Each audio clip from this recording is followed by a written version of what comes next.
नमस्कार दोस्तों, नॉलेज दर्शन हिंदी चैनल में आपका स्वागत है।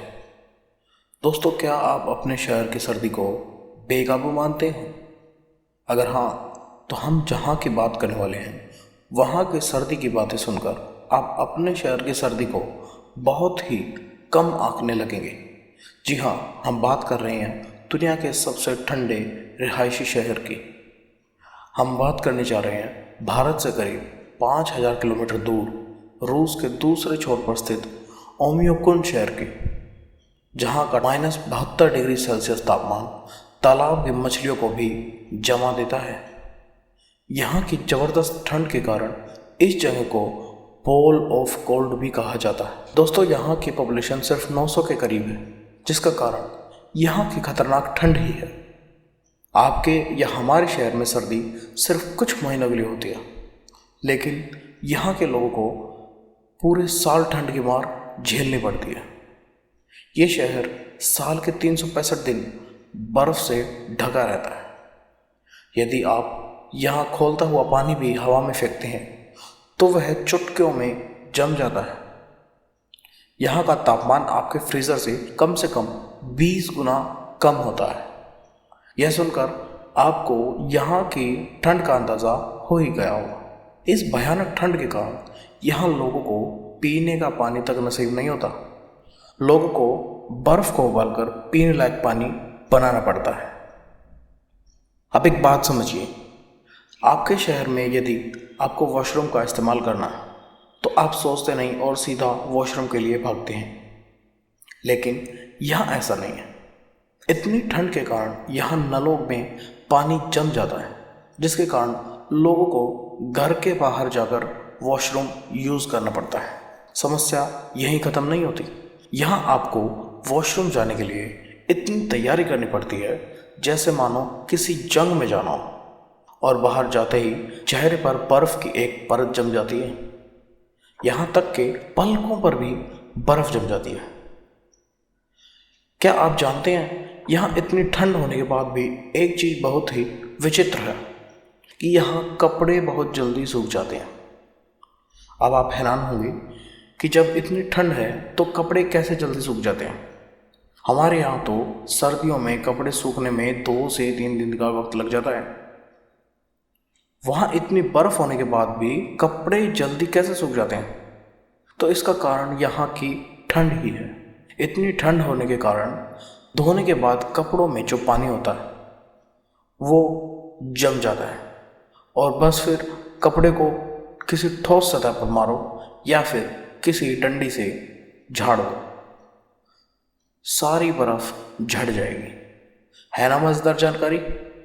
दोस्तों, यहाँ खेती करनी बहुत ही मुश्किल है, क्योंकि इतनी बर्फ में कोई भी अनाज होना एकदम नामुमकिन है। इसी वजह से यहाँ के लोग खरगोश, रेंडियर और मछलियों को खाकर जिंदा रहते हैं। हमारे यहाँ सुबह उठते ही एक चीज़ काफ़ी इस्तेमाल में ली जाती है, वो है चाय।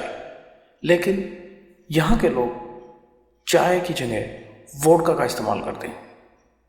दोस्तों, लेकिन जितनी आसानी से हमने बताया कि यहाँ लोग जानवर को खाकर जीवित रहते हैं, यह इतना आसान भी नहीं होता। यहाँ जानवरों को पकाने से पहले पिघलाना पड़ता है, क्योंकि इतनी खतरनाक ठंड के कारण जानवर भी जम जाते हैं। लेकिन इस बात का एक फ़ायदा भी है कि यहाँ कभी खाना खराब नहीं होता, क्योंकि वो 24 घंटे जमा रहता है। दोस्तों, यहाँ ठंड का प्रकोप इतना ज़्यादा है कि सर्दियों में यहाँ सिर्फ 3 घंटे ही धूप निकलती है। सोचकर देखिए, 3 घंटे का दिन और 21 घंटे की रात।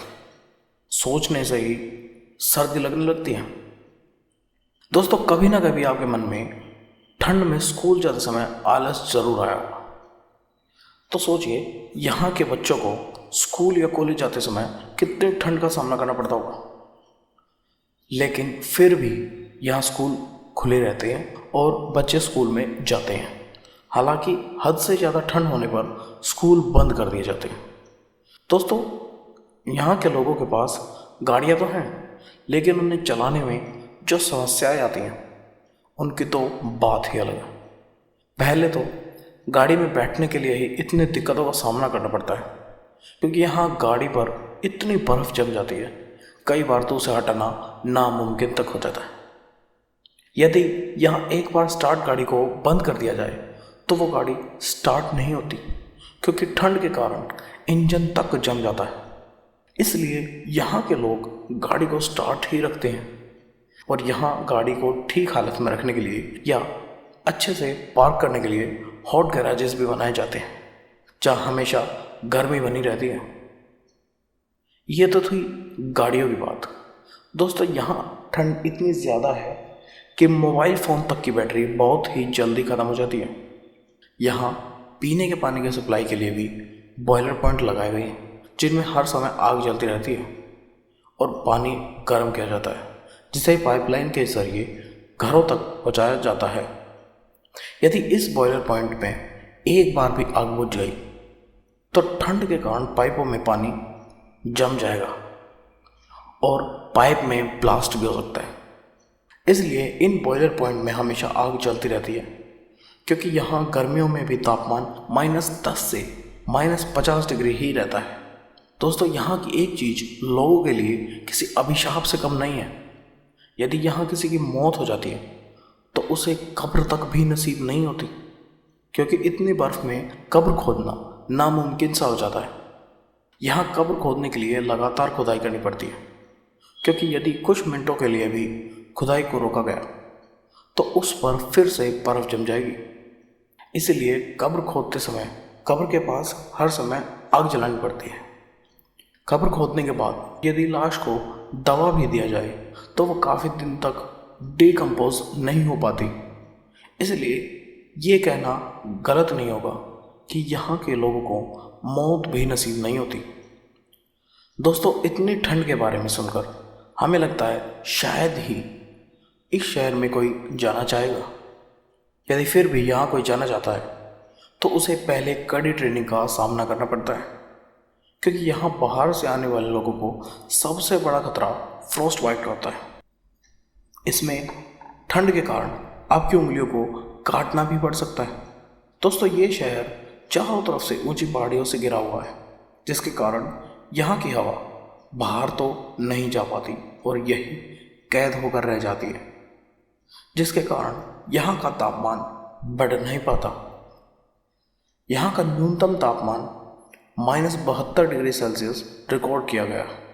इससे कम तापमान एंटार्क्टिका का रिकॉर्ड किया गया, जो कि -89 डिग्री तक पहुँच गया था।